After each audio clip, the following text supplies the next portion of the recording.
Hi friends, ഇന്ന് രഞ്ജിത എഴുതിയിരിക്കുന്ന ഒരു മെയിലേക്ക് കിടക്കാം. മാഡം, എൻ്റെ പേര് രഞ്ജിത, യഥാർത്ഥ പേരല്ല. എനിക്ക് 30 വയസ്സുണ്ട്. 7 വർഷത്തിന് മുമ്പാണ് എൻ്റെ വിവാഹം കഴിഞ്ഞത്. അത് കഴിഞ്ഞും ഞാൻ PG പഠിച്ചു. കാര്യം, എനിക്ക് പഠിപ്പ് പൂർത്തിയാക്കണം നിർബന്ധമുണ്ടായിരുന്നു. ജാതകത്തിലെ ചില പ്രശ്നങ്ങൾ വെച്ചാണ് എൻ്റെ കല്യാണം നടന്നത്. എനിക്കതിൽ വിരോധമൊന്നുമില്ലായിരുന്നു. ഭർത്താവിനന്ന് 26 വയസ്സ്, കണ്ടാൽ ചുള്ളൻ. അപ്പോൾ പിന്നെ എന്തിനാണ് കല്യാണം വേണ്ടാന്ന് പറയുക? കല്യാണം കഴിഞ്ഞിട്ട് ഞാൻ പഠിക്കാൻ പോയി. 2-3 വർഷത്തേക്ക് കുട്ടികൾ വേണ്ടാന്ന് നേരത്തെ പറഞ്ഞിരുന്നു. അതുകൊണ്ട് തന്നെ അഡ്ജസ്റ്റ് ചെയ്താണ് ഞങ്ങൾ ജീവിതം മുന്നോട്ട് പോയത്. ആ കാര്യത്തിൽ ഒരു പ്രശ്നവും എനിക്കുണ്ടായിരുന്നില്ല. എൻ്റെ ഭർത്താവിൻ്റെ സൗന്ദര്യത്തെപ്പറ്റി മറ്റ് പെണ്ണുങ്ങളും വീട്ടുകാരും കൂട്ടുകാരുമൊക്കെ പുകഴ്ത്തുമ്പോൾ എനിക്ക് സന്തോഷം തന്നെയായിരുന്നു. ഞാൻ അദ്ദേഹത്തെ അളവറ്റ് സ്നേഹിച്ചു. അദ്ദേഹം എന്നെയും. പ്രത്യേകിച്ച് പ്രശ്നങ്ങളൊന്നുമില്ലാത്ത ഒരു ദാമ്പത്യ ജീവിതമായിരുന്നു എൻ്റേത്. പക്ഷേ എനിക്ക് 27 വയസ്സായപ്പോൾ തൊട്ട് ആളുകൾ അന്വേഷിക്കാൻ തുടങ്ങി. പഠിച്ചു, ജോലി കിട്ടി, 2 പേർക്ക് ജോലിയുണ്ട്. പക്ഷേ എവിടെ കുട്ടികൾ? സമൂഹത്തിന് മൊത്തം പ്രശ്നമായി അത് മാറി. ഭർത്താവിനും എനിക്കും അതിനെക്കുറിച്ച് അന്നൊന്നും വലിയ ചിന്തയില്ലായിരുന്നു. എന്താണ് കുട്ടികൾ ഉണ്ടാകാത്തത്?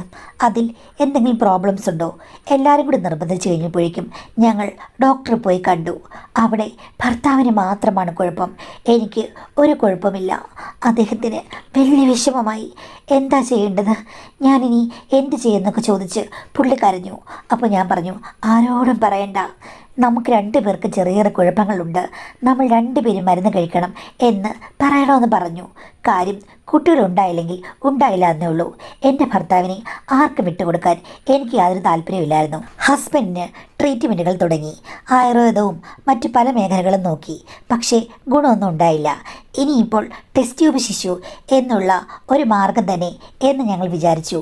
അതിലും ശരിയായ രീതിയിലുള്ള എന്തെങ്കിലും കാര്യങ്ങൾ ഉണ്ടെങ്കിലല്ലേ നടക്കുകയുള്ളൂ. ഭർത്താവിന് ഒട്ടും മെച്ചപ്പെടുന്നില്ല. എന്നാലോ അദ്ദേഹത്തിന് മറ്റ് പ്രശ്നങ്ങൾ ഒന്നുമില്ല. പുറമേയുള്ള പ്രശ്നങ്ങൾ ആയിരുന്നില്ല, അകമെയാണ് എല്ലാ പ്രശ്നങ്ങളും.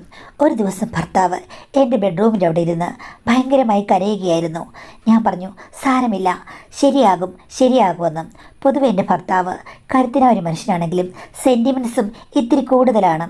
അപ്പോഴാണ് അമ്മായിപ്പൻ മുറിയുടെ വാതിക്കൽ നിൽക്കുന്നത് ഞാൻ കണ്ടത്. മുറി തുറന്നിട്ടിരുന്നു. അദ്ദേഹം അതുവഴി പോയി കഴിഞ്ഞപ്പോൾ നോക്കിയതാണ്. എന്താ മോനെ കരയുന്നത് എന്ന് പറഞ്ഞ് അദ്ദേഹം അകത്തേക്ക് കയറി വന്നു. ആദ്യമൊന്നും ഞാൻ കാരണം പറഞ്ഞില്ല, ഭർത്താവും കാര്യം പറഞ്ഞില്ല. പക്ഷേ അച്ഛൻ ഉറച്ചു നിന്നു. എന്തോ പ്രശ്നമുണ്ട്, പറഞ്ഞു. ഞാൻ പറഞ്ഞില്ലെങ്കിലും അച്ഛൻ നിർബന്ധിച്ചപ്പോൾ എൻ്റെ ഭർത്താവ് യഥാർത്ഥ കാര്യങ്ങൾ തുറന്നു പറഞ്ഞു. എൻ്റെ ഭർത്താവിനാണ് എല്ലാ പ്രോബ്ലംസ് എന്ന് പറഞ്ഞു കഴിഞ്ഞപ്പോഴേക്കും അച്ഛൻ വല്ലാതെയായി. എന്നിട്ട് ആശ്വസിപ്പിച്ചു, സാരമില്ല മോളെ, നിനക്കിതിൽ എന്തെങ്കിലും കുഴപ്പമുണ്ടോ? കുറച്ച് വൈകിയാലും കുഴപ്പങ്ങളുണ്ടോ എന്ന് ചോദിച്ചു. ഞാൻ പറഞ്ഞു, ഇനിയിപ്പോൾ ഉണ്ടായില്ലെങ്കിലും എനിക്കൊരു കുഴപ്പമില്ല. എങ്കിൽ പിന്നെ കുറച്ച് കാലം കൂടെ നമുക്ക് വെയിറ്റ് ചെയ്യാം. ഇത് മറ്റാരോട് പറയണ്ട, പ്രത്യേകിച്ച് അമ്മയോട്. അവൾക്ക് സെൻറ്റിമെൻറ്റ്സ് ഇളകും. വേറെ മാർഗങ്ങളൊന്നും ഇല്ലല്ലോ എന്ന് ചോദിച്ചു. ഡോക്ടർമാർ എന്ത് പറഞ്ഞെന്ന് ചോദിച്ചു. ഞാൻ പറഞ്ഞു, ഇനിയിപ്പോൾ ഡോക്ടർമാർ പറഞ്ഞത് മറ്റാരുടെയെങ്കിലും സ്വീകരിച്ച് ഒന്ന് റെഡിയാക്കി എടുക്കാം, കുത്തിവെച്ച്. അപ്പം അച്ഛൻ പറഞ്ഞു, അത് വേണ്ട മോളെ, അതൊക്കെ ശരിയായിരിക്കാം, പക്ഷേ നല്ലതുമായിരിക്കാം. എന്നാലും എല്ലാ കാലത്തും നമ്മുടെ മനസ്സിൽ അതൊരു പ്രശ്നമായി നിൽക്കും. ഇത് മറ്റാരുടെയോ കുട്ടിയാണല്ലോ എന്നുള്ളത്. അതുകൊണ്ട് അത് വേണ്ട മോളെ, മറ്റു വഴികൾ എന്തെങ്കിലും തെളിഞ്ഞു വരും, നോക്കാം എന്ന് പറഞ്ഞിട്ടാണ് അദ്ദേഹം പോയത്. ഭർത്താവിനും അപ്പോൾ ഒരാശ്വാസമായി. കാര്യം സപ്പോർട്ട് ചെയ്യാൻ ഒരാളുണ്ടല്ലോ എന്നുള്ളത്. പിന്നെ ഭർത്താവിൻ്റെ അച്ഛൻ, അദ്ദേഹം അതീവ ബുദ്ധിമാനാണ്, നല്ല സ്നേഹമുള്ളവനുമാണ്. പണവും മറ്റു കാര്യങ്ങളും അറേഞ്ച് ചെയ്യാൻ അദ്ദേഹത്തിനൊട്ട് മടിയുമില്ല. അമ്മായിമ്മ പോലെയല്ല. അമ്മായിമ്മ ഭയങ്കര സെൻറ്റിമെൻറ്റ്സ് ഉള്ള ആളാണ്. അമ്മായിപ്പൻ എല്ലാം മനസ്സിലാക്കി പെരുമാറുന്ന ആളാണ്. പിന്നെ ഞങ്ങൾക്ക് 2 പേർക്കും കുട്ടികളുണ്ടാകാൻ വേണ്ടിയിട്ട് അമ്മായിപ്പൻ പല സ്ഥലങ്ങളിലും അന്വേഷിച്ചു. പല വ്യത്യസ്തമായ, ഇനി എന്ത് പറയാനാണ്, പല പൂജകൾ പോലും പ്രത്യേകതരം കാര്യങ്ങളൊക്കെയും ചെയ്തിട്ടും ഒരു ഗുണവുമില്ല. അങ്ങനെ ഇരിക്കുകയാണ് 1 വർഷത്തിന് മുമ്പ് എൻ്റെ അമ്മായിപ്പൻ വന്ന് എന്നോട് പറഞ്ഞത്, മോളെ, ഇനിയിപ്പം നീ നിൻ്റെ ഭർത്താവിനോട് നിൽക്കുന്നോ അതോ കുട്ടികളുണ്ടാകാത്തതുകൊണ്ട് നീ അവനെ ഉപേക്ഷിച്ചിട്ട് പോന്നോ എന്ന്. എന്താ അച്ഛൻ ഇങ്ങനെയൊക്കെ പറഞ്ഞത്? എനിക്കതിന് സാധിക്കില്ലെന്ന് അച്ഛൻ അറിയില്ലേ എന്ന് പറഞ്ഞു കഴിഞ്ഞപ്പോഴേക്കും പുള്ളി പറഞ്ഞു, അങ്ങനെയെങ്കിൽ കുട്ടികളില്ലാതെ ജീവിക്കാതെ പറയുമ്പോൾ ഇത്തിരി ബുദ്ധിമുട്ട് തന്നെയാണ്. സാധാരണ 2 പേർക്ക് പ്രശ്നങ്ങളാകുമ്പോൾ കുട്ടികളുണ്ടാകില്ലായിരിക്കാം. പക്ഷേ ഇവിടെ ഇപ്പോൾ നിനക്ക് യാതൊരു പ്രശ്നവുമില്ല, നിനക്ക് ഓപ്ഷൻസ് ഒത്തിരിയുണ്ട് എന്ന് പറഞ്ഞു. അപ്പം ഞാൻ ചോദിച്ചു, അച്ഛൻ എന്താ ഉദ്ദേശിക്കുന്നത്? ഭർത്താവിനെ വഞ്ചിക്കാനാണോന്ന്? നിന്റെ ഭർത്താവ് അറിയാതെ ആണെങ്കിലല്ലേ ഉള്ളൂ പ്രശ്നം, ഭർത്താവ് അറിഞ്ഞുകൊണ്ടാണെങ്കിൽ പ്രശ്നമില്ലല്ലോ. അച്ഛൻ എന്തായി പറഞ്ഞത് എന്ന് ചോദിച്ചു കഴിഞ്ഞപ്പോഴേക്കും അച്ഛൻ പറഞ്ഞു, കുറേ നാളായിട്ട് എൻ്റെ മനസ്സിൽ ഒരു ഉപായം ഓടുന്നുണ്ട്. ഞാൻ മോളോട് ഒരു കാര്യം പറയാം. എൻ്റെ ഏറ്റവും ഇളയ അനിയനെ നിനക്കറിയില്ലേ? അറിയാം, കൊച്ചച്ഛൻ ആക്ടറല്ലേ, സിനിമയിലും സീരിയലിലൊക്കെ ഇടയ്ക്കിടയ്ക്ക് അഭിനയിക്കുമല്ലോ. അവനെ നീ കണ്ടിട്ടില്ലേ? ഉണ്ട്, 2-3 വട്ടം വന്നിട്ടുണ്ടല്ലോ. അതെന്താ വരാത്തെന്ന് വെച്ച് കഴിഞ്ഞ് കഴിഞ്ഞാൽ അവൻ്റെ ചില നടപടിക്രമങ്ങൾ എനിക്ക് പണ്ട് ഇഷ്ടമല്ല. ഈ ഫീൽഡിൽ പോയതിൽ പിന്നെ അവൻ പെണ്ണുങ്ങളുടെ പുറകെയാണ്. ഇപ്പം തന്നെ 3 പെണ്ണുങ്ങളുടെ സഹവാസം കഴിഞ്ഞു. അതിൽ 3-ലും 3 കുട്ടികളുമുണ്ട്. പക്ഷേ അവരാരും ഇപ്പോൾ കൂടെയില്ല. കള്ളുകുടിയോ മറ്റ് പ്രശ്നങ്ങളോ ഒന്നുമില്ല. സൗന്ദര്യമുള്ളത് കൊണ്ടും അതേപോലെ തന്നെ ആക്ടിംഗ് ഫീൽഡിലും ബിസിനസ് ഫീൽഡിലുമൊക്കെ മികച്ചു നിൽക്കുന്നത് കൊണ്ട് പുള്ളി രസത്തിൻ്റെ പിറകെയാണ്. അച്ഛൻ എന്താ പറഞ്ഞു വരുന്നത്? അവനിപ്പോൾ 42 വയസ്സുണ്ട്. അവനെ കാണാൻ എങ്ങനെയുണ്ടെന്നാണ് നീ വിചാരിക്കുന്നത്? പുള്ളി സൂപ്പറല്ലേ? കണ്ടു കഴിഞ്ഞാലൊരു 32 വയസ്സ് പറയും. എന്ത് രസമാ കാണാൻ, ചുമ്മാ നല്ല പെണ്ണുങ്ങളൊക്കെ പുറകെ നടക്കുന്നതും. പക്ഷേ പുള്ളി ഒരിടത്ത് ഉറച്ചു നിൽക്കുന്നില്ലെന്നാണ് അച്ഛൻ്റെ കഥ കേട്ടിട്ട് എനിക്ക് തോന്നിയത്. നിങ്ങൾ തമ്മിൽ എന്താ അച്ഛൻ പിണക്കം? അത് പിന്നെ അവൻ്റെ നടപടിക്രമങ്ങൾ പണ്ട് എനിക്കിഷ്ടമല്ല. അങ്ങനെ വലിയ പിണക്കമൊന്നുമില്ല. അവന് കുറച്ച് ഡിറ്റാച്ച്ഡ് ആയിട്ടാണ് നിൽക്കുന്നത് പണ്ട് മുതലേ. പിന്നെ അവൻ്റെ ഇഷ്ടങ്ങളൊക്കെ നടക്കണമെങ്കിൽ കുടുംബത്തോട് ചേർന്ന് നിന്നാൽ പറ്റില്ല. കാര്യം കുടുംബത്തിൽ നിന്നാൽ ആളുകൾ സദാചാരം പറയും. അത് അവൻ്റെ സ്വഭാവത്തിന് ഒട്ടും ചേരുകയുമില്ല.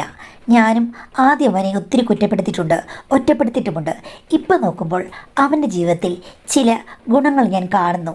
സത്യം പറഞ്ഞാൽ സൗന്ദര്യം കൊണ്ട് അവൻ ജീവിതം എൻജോയ് ചെയ്യുകയാണ്. ചെറുപ്പകാലത്ത് ചോരയും നീരുമുള്ളപ്പോൾ നല്ല രീതിയിൽ നടക്കണമെന്ന് എനിക്കിപ്പോൾ തോന്നുമോളെ. ഞാൻ സദാചാരവാദിയൊക്കെ ആയിരുന്നു.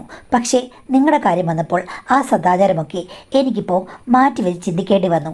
അവനെക്കുറിച്ച് ആലോചിക്കുമ്പോൾ ഇത്രയും അവനെ അകറ്റി നിർത്തേണ്ട ഒരു കാര്യവുമില്ല എന്നും തോന്നുന്നു.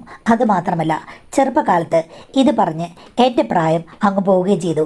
നിൻ്റെ ഉണക്ക അമ്മായിമ്മയെ സഹിച്ച് ഞാനൊരു വഴിക്കാകുകയും ചെയ്തു എന്ന് അച്ഛൻ പറഞ്ഞു. അപ്പോൾ അച്ഛന് നല്ല ഫ്രസ്ട്രേഷൻ ഉണ്ടല്ലോ മനസ്സിൽ. അത് കാണും മോളെ. പക്ഷേ ആകണമെങ്കിൽ കുറച്ച് പ്രായമാകും. അതുവരെ ജീവിതം സദാചാരവും കുടുംബവും ഒക്കെ നോക്കിങ്ങനെ ഇരിക്കും. അവസാനമാകുമ്പോഴാണ് തോന്നുക, അയ്യോ ഒന്നും എൻജോയ് ചെയ്തില്ലല്ലോ എന്ന്. അവനങ്ങനെ ഒരു റിഗ്രറ്റ് വരേണ്ട കാര്യമില്ല എന്ന് പറഞ്ഞു.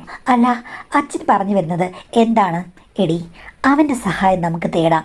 കാര്യം അവനൊരു സൂപ്പർ സുന്ദരനാണ്, ഞങ്ങളുടെ കുടുംബത്തിലെ ഏറ്റവും സുന്ദരൻ. സഹായം തേടാന്ന് വെച്ച് കഴിഞ്ഞാൽ ഒന്നുമില്ല. ഇടയ്ക്കിടയ്ക്ക് അവൻ അവിടെ ഉള്ളപ്പോൾ നീ അവൻ്റെ വീട്ടിൽ പോയി ഒരു ദിവസം തങ്ങുക, എന്നിട്ട് തിരിച്ചു വരിക. സിമ്പിളായുള്ള കാര്യമാണ്. അവനാണെങ്കിൽ പിന്നെ ഇങ്ങനെയുള്ള കാര്യങ്ങൾക്കൊക്കെ അഗ്രഗണ്യനാണ്. നമ്മൾ പ്രതീക്ഷിച്ച റിസൾട്ട് കിട്ടും.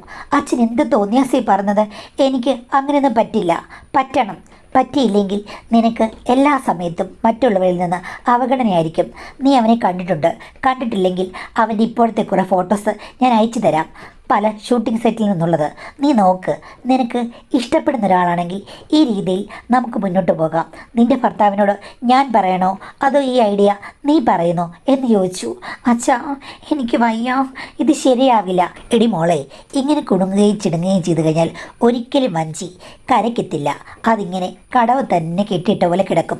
നീ ഒന്ന് ആലോചിക്ക്, നിൻ്റെ ഭർത്താവിനോട് സംസാരിക്ക്. അവനാണെങ്കിൽ കരഞ്ഞു മെഴുകിയിരിക്കുകയാണ്. അവൻ്റെ കൊച്ചച്ഛനല്ലേ, അപ്പോൾ ഒരു പ്രശ്നവുമില്ലടി. ഈ പ്രശ്നം സോൾവ് ചെയ്യാൻ പറ്റും. നിൻ്റെ ഭർത്താവിനേക്കാൾ സുന്ദരനാണ് അവൻ്റെ കൊച്ചച്ഛൻ. പിന്നെ ചായ നോക്കുമ്പോൾ ഓക്കെയാണ്. എല്ലാം കൊണ്ടും കുടുംബത്തിൽ നിന്നൊരാളാകുമ്പോൾ ഒരു പ്രശ്നവുമില്ല. ഇതിന് പറ്റിയത് അവൻ തന്നെയാണ്. അവസാനമായി ഞാൻ ഈ പറയുന്ന കാര്യങ്ങളൊക്കെ നീ ഒന്ന് കേൾക്കൂ എന്ന് പറഞ്ഞപ്പോൾ ഞാൻ പറഞ്ഞു, അല്ല അതെന്താ ഗ്യാരണ്ടി? അങ്ങനെയുള്ള കാര്യങ്ങൾക്ക് ഡോക്ടർ പരിശോധിച്ച് വല്ല സർട്ടിഫിക്കറ്റ് തന്നിട്ടുണ്ടോ?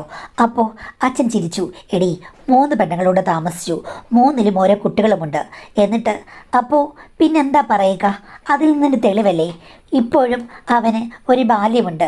നീ അങ്ങ് ചെന്നാൽ മതി, എല്ലാ കാര്യങ്ങളും ശരിയാകും. അച്ഛന് പക്ഷേ പുള്ളിക്കാരനോട് ബന്ധമൊന്നുമില്ലല്ലോ. ഈ കാര്യങ്ങളൊക്കെ തുറന്നു പറയാൻ പറ്റുമോ? അവൻ എൻ്റെ അനിയനല്ലേ, ഞാൻ പറഞ്ഞ് ശരിയാക്കിയെടുക്കാം. നീ ആദ്യം നിൻ്റെ ഭർത്താവിനെ പറഞ്ഞൊന്ന് സമ്മതിപ്പിച്ചാൽ മതി. വേറെ ഇവിടെ ഇപ്പോൾ ഒരു കാര്യവുമില്ല. കാര്യം എൻ്റെ അനിയൻ ഞാൻ പറഞ്ഞ പോലെ കേൾക്കും. അവനോട് എനിക്ക് ഉള്ളുകൊണ്ട് വിരോധമുണ്ടെങ്കിലും ഞങ്ങൾ തമ്മിൽ വലിയ ശത്രുതയൊന്നുമില്ല. അതുകൊണ്ട് ഞാൻ പോയി പറഞ്ഞാൽ ഓക്കെ, അത് ഞാൻ അങ്ങ് അറേഞ്ച് ചെയ്യാം. നീ ഒന്ന് ഒരുങ്ങി നിന്നാൽ മതി മനസ്സുകൊണ്ട്. പിന്നെ നിന്റെ ഭർത്താവ് ആ സെൻറ്റിമെൻസിനെ പറഞ്ഞ് നീ ഒന്ന് മനസ്സിലാക്കിപ്പിക്ക്. അപ്പോൾ കാര്യങ്ങൾ റെഡിയാകും. ഇതാണ് നമ്മുടെ മുന്നിലുള്ള വഴി. നമ്മൾ 3 പേരും പിന്നെ അവനെ മാത്രമേ അറിയുകയുള്ളൂ. എന്താണ് നിന്റെ തീരുമാനമെന്ന് ഇന്ന് തന്നെ ചോദിച്ചിട്ട് പറയണം എന്ന് അച്ഛൻ പറഞ്ഞു. എനിക്കൊരു തീരുമാനവുമില്ലായിരുന്നു. അന്ന് രാത്രി ഞാൻ മടിച്ച് ഭർത്താവിനോട് ഈ കാര്യം പറഞ്ഞു. എന്നെ എന്തെങ്കിലും പറയുമോയെന്ന് എനിക്ക് പേടിയായിരുന്നു. എങ്കിലും ഞാനിത് അവതരിപ്പിച്ചു. അച്ഛനാണ് പറഞ്ഞെന്ന് പറഞ്ഞു. അപ്പോഴേക്കും ഭർത്താവ് പെട്ടെന്ന് കിടക്കയിൽ നിന്ന് ചാടി എണീറ്റു. ഞാൻ ഞെട്ടിപ്പോയി. വഴക്കുണ്ടാക്കാനായിരിക്കും അച്ഛനോടെന്ന്. അപ്പോൾ പുള്ളി പറയുകയാണ്, ആ കൊച്ചച്ഛൻ സൂപ്പറാണ്, ഒരു പ്രശ്നവുമില്ല. ഇങ്ങനെയാണെങ്കിൽ നമ്മൾ പ്രശ്നം സോൾവ് ആകും. ഞാൻ കൊച്ചച്ഛനെ വിളിച്ച് പറയാമെന്ന്. അത് കേട്ട് ഞാൻ അടിമുടി ഞെട്ടിപ്പോയി. ഇങ്ങേർക്കെന്താ വട്ടാണോ? അവരുടെ അച്ഛൻ പറഞ്ഞത് ഓക്കെ. അങ്ങേർക്ക് കുബുദ്ധിയുണ്ട്. എൻ്റെ ഭർത്താവിന് ഇത്രയും കുബുദ്ധി ഞാൻ കണ്ടിട്ടില്ല. നേർബുദ്ധിയാണുള്ളത്. കൊച്ചച്ചെന്ന് കണ്ടപ്പം ഇങ്ങേരെന്തിനാ ഇത്തിരി കുതിച്ച് ചാടുന്നത് എന്ന് ഞാൻ ഓർത്തു. ഞാൻ പറഞ്ഞു, നിങ്ങളെന്നെ കളിയാക്കാൻ പറയുകയാണോ, അതോ നിങ്ങൾക്ക് സ്വബോധം നഷ്ടപ്പെട്ടോ? അപ്പോൾ പുള്ളി പറഞ്ഞു, സ്വബോധമൊന്നും നഷ്ടപ്പെട്ടില്ല. ഞാൻ ചെറുപ്പത്തിൽ മുതൽ കൊച്ചച്ചനെ കാണുന്നതല്ലേ. ഒരു 10ാം ക്ലാസ്സിലൊക്കെ പഠിക്കുമ്പോഴേ അദ്ദേഹത്തിന് അപൂർവമായ സൗന്ദര്യമായിരുന്നു ഉണ്ടായിരുന്നത്. ആക്ട് ചെയ്യാനൊന്നും വലിയ കഴിവൊന്നുമില്ല. സൗന്ദര്യം കൊണ്ട് മാത്രം ഇങ്ങനെ പിടിച്ചു നിൽക്കുകയാണ്. വല്ലപ്പോഴും സിനിമയിലോ അല്ലെങ്കിൽ സീരിയലിലോ റോള് കിട്ടും. അങ്ങനെ നടന്നൊരു പേരുണ്ട്. പിന്നെ ബിസിനസ്, അതിൽ നല്ല പച്ച പിടിക്കുന്നുണ്ട്. ഇഷ്ടം പോലെ കാശുമുണ്ട്. പണ്ടേ വീട്ടുകാരുമായിട്ട് ഒട്ടും അടുക്കുന്ന സ്വഭാവമല്ല. അച്ഛനുമായിട്ട് ഫ്രണ്ട്ഷിപ്പ് ഇല്ലെന്ന് എനിക്ക് തോന്നുന്നത്. പിന്നെന്താ അച്ഛൻ എങ്ങനെ പറഞ്ഞത്? അച്ഛൻ പറഞ്ഞു അതൊക്കെ പറഞ്ഞ് സമ്മതിപ്പിക്കാമെന്ന്. ഓ, ഈ കാര്യം അച്ഛൻ സമ്മതിച്ചെങ്കിൽ പിന്നെ ഇവിടെ ഒരു തടസ്സവുമില്ല. അച്ഛൻ വിളിക്കണ്ട, ഞാൻ കൊച്ചനെ വിളിച്ച് പറഞ്ഞോളാമെന്ന് ഭർത്താവ് ആവേശത്തോടുകൂടി പറയുന്നു. എന്നിട്ട് എന്നെ കെട്ടിപ്പിടിക്കുകയും ചെയ്തു. ഷൂ, ഇവർക്കൊക്കെ വട്ടാണോ? ദൈവമേ, ഞാൻ ഓർത്തു എന്തെങ്കിലും പറഞ്ഞ് എൻ്റെ ഭർത്താവ് ഇതൊക്കെ നിരസിക്കുമായിരിക്കും, അല്ലെങ്കിൽ എന്തെങ്കിലും ഒരു കൺഫ്യൂഷൻ ഉണ്ടാകുമെന്ന്. ഇതിപ്പോൾ ഭർത്താവിന് ഒരു കൺഫ്യൂഷനുമില്ല. ഇവിടെ ആർക്കാ പ്രശ്നം? എനിക്കാണോ പ്രശ്നം? അമ്മായിപ്പനാണോ അതോ എൻ്റെ ഭർത്താവിനാണോ? അല്ല, ഇത് നിങ്ങൾ സീരിയസ് ആയിട്ട് പറയുന്നതാണോ? നിങ്ങൾക്കതിൽ പ്രശ്നമൊന്നുമില്ലേ എന്ന് ചോദിച്ചു. അപ്പോൾ പ്രശ്നമൊന്നുമില്ലെന്ന് പറഞ്ഞു. എന്നാലും എന്താ അങ്ങനെ പറയാൻ കാര്യമെന്ന് പറഞ്ഞപ്പോൾ ഭർത്താവിൻ്റെ കൈ പിടിച്ചുകൊണ്ട് പറഞ്ഞു, എടി അത് പിന്നെ നീ എന്നെ നാണം കെടുത്തരുത്. ഞാൻ ചോദിച്ചു എന്താ? അല്ല, ചെറുപ്പകാലത്ത് എടി ഞാനന്ന് ചെറുപ്പക്കാരനല്ലേ. അപ്പോൾ കൊച്ചച്ഛനിങ്ങനെ സ്റ്റാറായിട്ട് നിൽക്കുകയാണ്. കൊച്ചച്ഛന് എല്ലാത്തരം സ്വഭാവങ്ങളുമുണ്ട്. എന്ന് വെച്ചാൽ കൊച്ചച്ഛനിങ്ങനെ ആൺകുട്ടികളാണോ പെൺകുട്ടികളാണോ എന്നൊന്നും നോക്കില്ല. അയ്യേ, എന്നിട്ട് അന്നേരം കൊച്ചച്ഛൻ്റെ ഒരു സൗന്ദര്യമൊക്കെ കണ്ടു കഴിഞ്ഞപ്പോഴേക്കും ചെറിയ പ്രായത്തിൽ പുള്ളി ഇവിടെ സ്ഥിരമായിട്ട് വരുമായിരുന്നു. ആ സമയത്ത് ചില അനുഭവങ്ങൾ എനിക്കും ഉണ്ടായിട്ടുണ്ട്. കൊച്ചച്ഛൻ ഇതിൽ ഭയങ്കര ആക്റ്റീവാണെന്ന് എനിക്കറിയാം. പലപ്പോഴും അത് ദുരുപയോഗമാണെന്നൊന്നും അറിയാതെ തന്നെ ഞാനും അതിൻ്റെയൊക്കെ വഴിക്ക് പോയിട്ടുണ്ട് മോളെ. 5-6 വട്ടം എനിക്കും അനുഭവം ഉണ്ടായിട്ടുണ്ട് എന്ന് ഭർത്താവ് പറഞ്ഞു. ഇത് കേട്ട് ഞാൻ ഞെട്ടി വിറച്ചുപോയി. എന്തൊക്കെയാണ് നിങ്ങൾ പറയുന്നത്? സത്യം പറ, ഇപ്പോഴും നിങ്ങൾ ആ രീതികളൊക്കെ പിന്തുടരുന്നുണ്ടോ? ചുമ്മാതല്ല നിങ്ങൾക്ക് ആൺ ഫ്രണ്ട്സുകൾ കൂടുതലുള്ളത് എന്നൊക്കെ പറഞ്ഞ് ഞാൻ ഷൗട്ട് ചെയ്തു. എടി, അങ്ങനെയില്ല. ഈ കൗമാരപ്രായത്തിൽ പല ആൺകുട്ടികൾക്കും പല പെൺകുട്ടികളും ഇതേപോലുള്ള അനുഭവത്തിലൂടെ കടന്നു പോകുന്നതാണ്. അല്ലാതെ പുതുമയൊന്നുമല്ല. നിനക്കുണ്ടായിട്ടുണ്ടെന്ന് പറഞ്ഞിട്ട് മറ്റുള്ളവർക്ക് ഉണ്ടാകില്ല എന്ന് പറയാൻ പറ്റില്ല. ആ സമയത്ത് അങ്ങനെ പ്രത്യേകിച്ച് ഒരു അട്രാക്ഷൻസ് ഒന്നുമില്ല. എന്തു വന്നാലും എങ്ങനെ വന്നാലും സ്വീകരിക്കാം എന്നൊക്കെയുള്ളൊരു രീതിയായിരിക്കാം, അല്ലെങ്കിൽ എതിർക്കാൻ വയ്യാത്തതുകൊണ്ടായിരിക്കാം. എന്താണെന്ന് പറയാൻ പറ്റില്ല. പല രീതിയിലുള്ള ദുരുപയോഗങ്ങൾക്കും വഴങ്ങി അല്ലെങ്കിൽ ആ ഒരു രീതിയിൽ പെട്ടുപോകാറുണ്ട് എന്ന് ഭർത്താവ് പറഞ്ഞു. ഇത്തിരി കഴിഞ്ഞപ്പോൾ ഞാൻ ഓർത്തു, എത്രയോ കഥകൾ നമ്മൾ കേൾക്കുന്നതാണ്. അപ്പോൾ ഭർത്താവിനെ കുറ്റം പറയാൻ പറ്റില്ല. അന്ന് പ്രഭാവമോടെ നിൽക്കുന്ന ഒരു ആരാധന തോന്നിക്കുന്ന കൊച്ചച്ഛൻ അങ്ങനെ വരുമ്പോൾ അങ്ങനെ റിസീവ് ചെയ്യുന്നു. അങ്ങനെ ഇത്തിരി കടന്നു കയറി കഴിഞ്ഞു കഴിഞ്ഞാൽ ആ സമയത്ത് അംഗീകരിക്കുകയാണെന്നോ അല്ലെങ്കിൽ സ്നേഹിക്കുകയാണെന്നോ തോന്നിക്കഴിഞ്ഞു കഴിഞ്ഞാൽ അതിപ്പോൾ ആരായാലും ചിലപ്പോൾ ആ സമയത്ത് അതിനോട് ചേർന്ന് നിന്ന് പോകും. ആരെയും കുറ്റം പറയാൻ പറ്റില്ലല്ലോ എന്നും ഞാൻ ഓർത്തു. എന്തായാലും മുന്നിലുള്ളത് സത്യസന്ധമായിട്ടുള്ള കുറേ വളഞ്ഞ വഴികളാണ്. ഇതിലെല്ലാം സത്യങ്ങളുണ്ട്. അല്ലെങ്കിൽ ഇത് നല്ലതൊന്നും അല്ലെങ്കിൽ കൂടിയും നമ്മുടെ വഴി ഈ വഴിയിൽ പോയെങ്കിൽ മാത്രമേ നമ്മുടെ കാര്യങ്ങൾ സാധിച്ചെടുക്കാൻ പറ്റുകയുള്ളൂ. അതിപ്പോൾ ഭർത്താവിൻ്റെ പഴയ ഹിസ്റ്ററിയോ കൊച്ചച്ഛൻ്റെ പഴയ ഹിസ്റ്ററിയോ ഒന്നും നോക്കേണ്ട കാര്യം എനിക്കില്ല. സദാചാരത്തിൻ്റെ ഒരു കെട്ടുപാടുകളുമില്ലാതെ ഭർത്താവും അമ്മായപ്പനും കൂട്ടുള്ളപ്പോൾ ഞാനെന്തിനാണ് മറിച്ച് ചിന്തിക്കുന്നത്? ഈ സമൂഹത്തിൽ ആരും അറിയാതിരുന്നു കഴിഞ്ഞാൽ എന്ത് കാര്യങ്ങൾക്കും ഓക്കെയാണ്. അറിഞ്ഞു കഴിഞ്ഞാൽ മാത്രമേ ഉള്ളൂ പ്രശ്നം. രഹസ്യങ്ങൾ ആരും പുറത്തറിഞ്ഞില്ലെങ്കിൽ എല്ലാവരും പകൽമാന്യന്മാർ. ഇതാണല്ലോ ഇവിടെ നടക്കുന്നത്. അപ്പോൾ എന്തായാലും ഈ ഒരു കാര്യത്തിന് എൻ്റെ മനസ്സ് പാകപ്പെടുത്തേണ്ടിയിരിക്കുന്നു എന്ന് എനിക്ക് തോന്നിപ്പോയി. വേറെ വഴിയൊന്നുമില്ല. ഭർത്താവിൻ്റെ അച്ഛനെ അംഗീകരിക്കുന്ന വഴി ഞാൻ തിരഞ്ഞെടുത്താൽ എനിക്ക് പ്രത്യേകിച്ച് കുഴപ്പങ്ങളൊന്നും ഉണ്ടാകില്ല എന്ന് അപ്പോൾ തോന്നി മാഡം.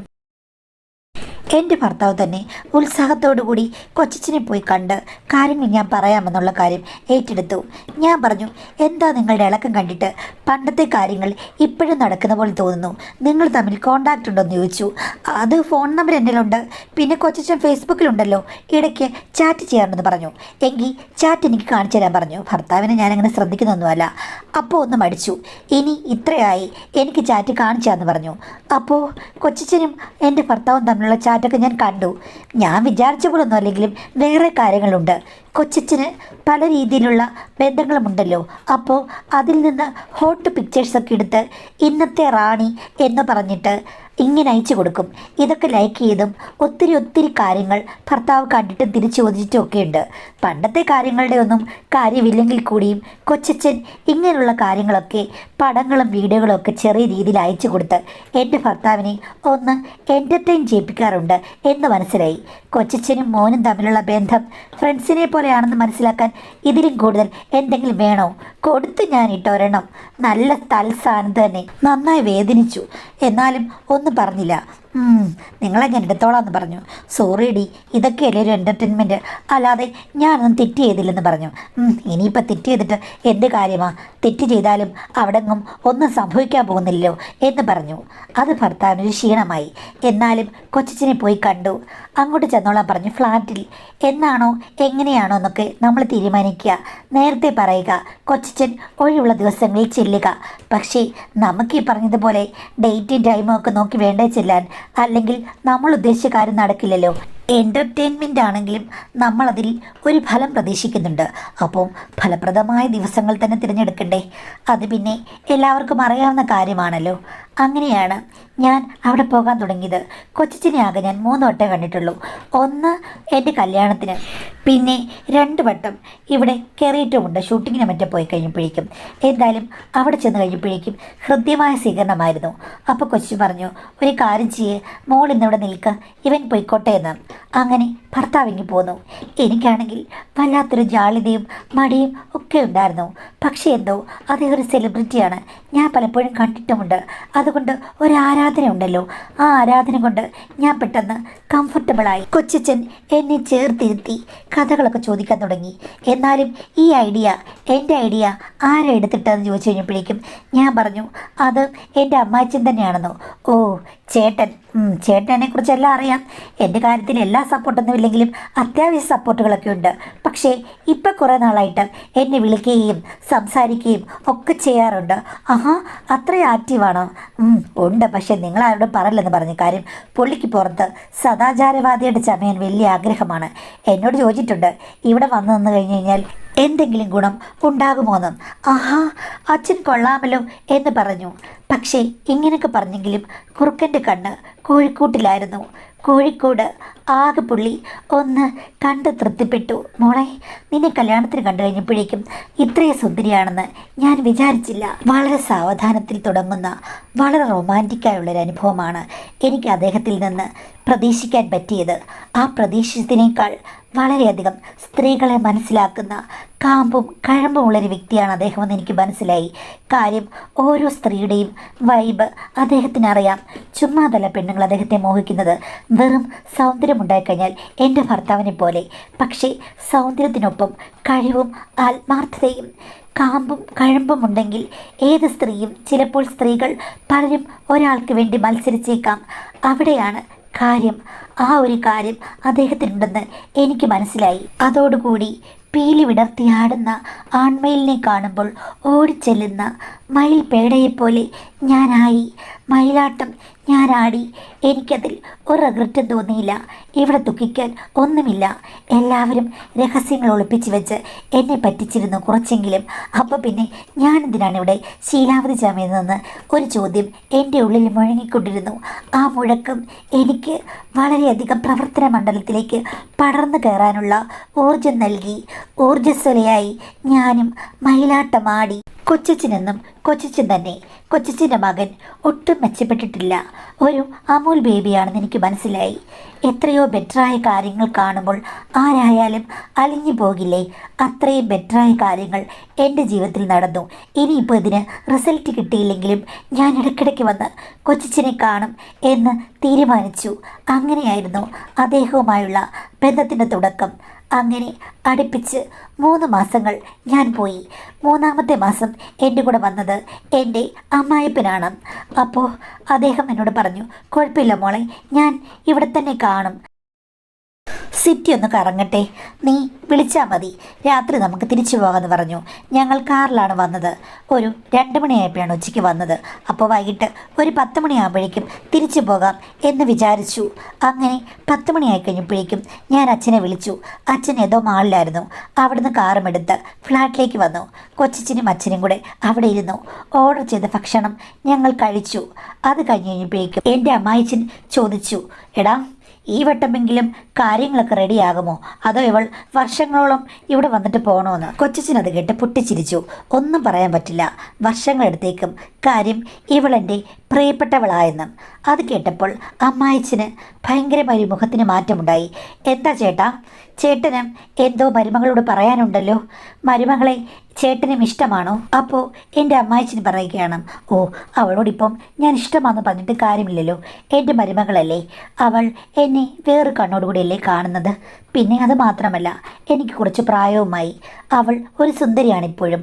അവൾക്ക് നിന്നെപ്പോലെ സൗന്ദര്യമുള്ള ഒരാളായിരിക്കും എങ്ങനെയെങ്കിലുമൊക്കെ അഡ്ജസ്റ്റ് ചെയ്യാൻ പറ്റുക എന്ന് അമ്മായിച്ചൻ പറഞ്ഞു. അമ്മായിച്ചൻ്റെ സ്വരത്തിൽ ഒരു നിരാശ കണ്ടു. ഞാനൊന്നും മിണ്ടിയില്ല. പക്ഷേ കൊച്ചച്ഛൻ പറഞ്ഞു, അങ്ങനെ നിന്റെ അമ്മായിച്ചനെ വിഷമിപ്പിക്കാൻ നീ അനുവദിക്കരുത് മോളെ. ഇനിയും പുലർച്ചെയാകാൻ എത്രയോ നാഴികകൾ ഇങ്ങനെ കിടക്കുന്നു. നാളെ വെളുപ്പിനെ പോകാം. അമ്മായിച്ചൻ്റെ മുഖം തെളിയുന്നത് ഞാൻ കണ്ടു. എൻ്റെ കൂടെ എല്ലാ കാലത്തിനും കൂട്ടിനിന്ന അദ്ദേഹത്തോട് എനിക്ക് ഇഷ്ടം ഇല്ലാന്ന് പറയാൻ പറ്റില്ല. ഇത്രയും ആയപ്പോൾ പിന്നെ എന്തിനാണ് മാഡം ഇടവും വലവും നോക്കുന്നത്? അന്നത്തെ രാത്രി പാതിരാക്കോഴി കൂവിയതേയില്ല. കാര്യം അന്ന് കോഴി ഉറങ്ങിയില്ല. വർഷങ്ങളായി കെട്ടിക്കിടക്കുന്ന സ്നേഹവർഷങ്ങൾ ഏറ്റുവാങ്ങുമ്പോൾ അമ്മായിച്ചിൻ്റെ ഉള്ളിലും ഉണ്ടായിരുന്ന ഫ്രസ്ട്രേഷൻസ് ഞാൻ തിരിച്ചറിയുകയായിരുന്നു. അദ്ദേഹത്തെയും ഞാൻ അന്ന് സ്നേഹത്തോടുകൂടി പരിചരിച്ചു. അങ്ങനെ ഞങ്ങൾ വളരെ സന്തോഷത്തിലും ഒത്തൊരുമയിലുമാണ് ആ വീട്ടിൽ നിന്ന് ഇറങ്ങിപ്പോയത്. മാഡം, ആ വട്ടം പോയിട്ട് പിന്നെ എനിക്ക് തിരിച്ച് കൊച്ചച്ഛൻ്റെ അടുത്തേക്ക് പോകേണ്ടി വന്നില്ല. കാര്യം അടുത്ത മാസമായപ്പോഴേക്കും സംശയങ്ങൾ നിഴലിച്ചു. ടെസ്റ്റ് ചെയ്തപ്പോൾ ഞങ്ങൾ പ്രതീക്ഷിച്ച കാര്യങ്ങൾ ഓക്കെ. ഇനിയിപ്പോൾ 2 മാസം കൂടി ഞാൻ വെയിറ്റ് ചെയ്താൽ മതി. റെസ്റ്റിലാണ്. പക്ഷേ എന്നെ പരിചരിക്കാൻ വേണ്ടിയിട്ട് അമ്മായിച്ചനും എൻ്റെ ഭർത്താവും ഒരുപോലെ മത്സരിക്കുന്നുണ്ട്. ഇത് ഏത് രീതിയിലാണ്, ആരാണിതിന് പിന്നിൽ നിന്ന് എനിക്ക് ഊഹിക്കാനേ പറ്റുന്നില്ല. അമ്മായിച്ചനോട് ഇടയ്ക്ക് കാതിൽ പറഞ്ഞത്, ഞാൻ ഒരു കാരണമാകുമെന്ന് മോൾ ഓർത്തോളൂ. കാര്യം ഞാൻ വന്നപ്പോഴാണല്ലോ മോൾക്ക് പ്രതീക്ഷിച്ച റിസൾട്ട് കിട്ടിയത്. ഇനി ഒരു ഹസ്ബൻഡ് ആ ഒരു കടമ ചെയ്യാൻ ഞാൻ എപ്പോഴും സന്നദ്ധനായിരിക്കും, കൂടെ കാണുമെന്ന് പറഞ്ഞു. സത്യം പറഞ്ഞാൽ ഒത്തിരി സന്തോഷമുള്ള അവസ്ഥയിലാണ് ഞാൻ.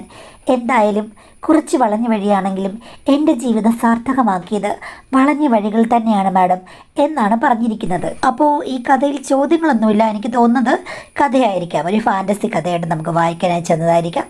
അപ്പം അത് വായിച്ചതേ ഉള്ളൂ. അതല്ലാതെ ഇതിൽ യഥാർത്ഥത്തിൽ അല്ലെങ്കിൽ ആരെങ്കിലും അനുകരിക്കേണ്ട അല്ലെങ്കിൽ നമ്മുടെ ജീവിതത്തിൽ ഉപകരിക്കുന്ന എന്തെങ്കിലും ഉണ്ടെന്ന് എനിക്ക് തോന്നുന്നില്ല. പക്ഷേ ഇത്തരം ഉടായ്പകളും നേർവഴിക്കല്ലാത്ത കാര്യങ്ങളും ഒക്കെ ജീവിതത്തിൽ നടക്കുന്നുണ്ടല്ലോ. അത് ഒരിക്കലും നടക്കാൻ സാധ്യതയില്ലാത്ത കഥയൊന്നുമല്ല. ഓക്കെ.